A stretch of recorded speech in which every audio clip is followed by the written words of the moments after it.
Friedrich নিৎসের একটা analytical concept ছিল এমন, তিনি সমাজের নৈতিকতাকে বিশ্লেষণ করে নাম দিয়েছেন স্ল্যাব মোরালিটি।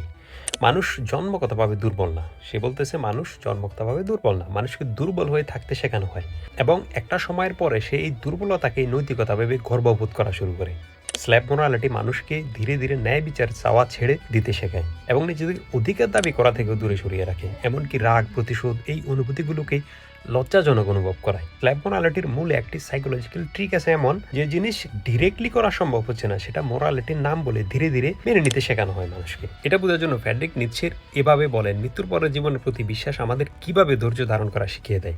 যখন একজন দুর্বল মানুষ রিয়েল লাইফে পাওয়ারফুলদের শাস্তি দিতে পারে না, ইভেন তারা যদি অন্যায় করে, যখন ল মেকাররা বা পাওয়ারফুল আনটাচেবল হয়ে যায় তাদের জন্য, তখন ধর্ম আমাদের মৃত্যুর পরের জীবনের প্রতি এমন কল্পনা দেখা যায় যেখানে নৈতিকতার হিসেবটা শেষ পর্যন্ত মিলে যায়। এজন্য মোরালিটি অলমোস্ট প্রতিটি অথরিটি সিস্টেমে এনকারেজ করা হয়। যারা নির্যাতিত তাদের বলা হয় দয়ার সাথে সহ্য করতে, কেননা তাদের পুরস্কৃত করা হবে মৃত্যুর পর।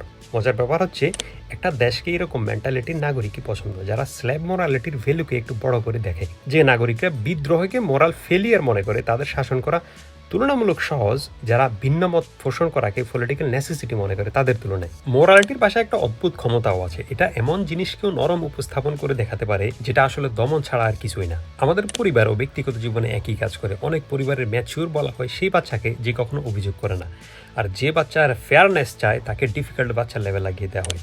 সমাজ হোক বা পরিবার, দুটোই আমাদের একই কথা শেখায়, চুপচাপ সহ্য করাই ভালো, আর প্রশ্ন করলেই সমস্যা। শেষ পর্যন্ত স্ল্যাব মোরালিটি অ্যাঙ্গার বা রাগকে নিয়ন্ত্রণে আনে। নিচে মনে করতেন রাগ শুধু ধ্বংসাত্মক নয়, কিন্তু স্ল্যাব মোরালিটি মানুষকে তাদের রাগের প্রতি সন্দেহ করতে শেখায়, ফলে তারা তাদের সবচেয়ে মৌলিক এবং শক্তিশালী নৈতিক অস্ত্রটাই হারায়। স্ল্যাব মোরালিটি হলো নিৎসের দেওয়া একটি ফিলোসফিক্যাল লেন্স, যেটা দিয়ে তিনি দেখেছেন কিভাবে সমাজ দুর্বলতার ভাষাকে নৈতিকতা বানিয়ে ফেলে।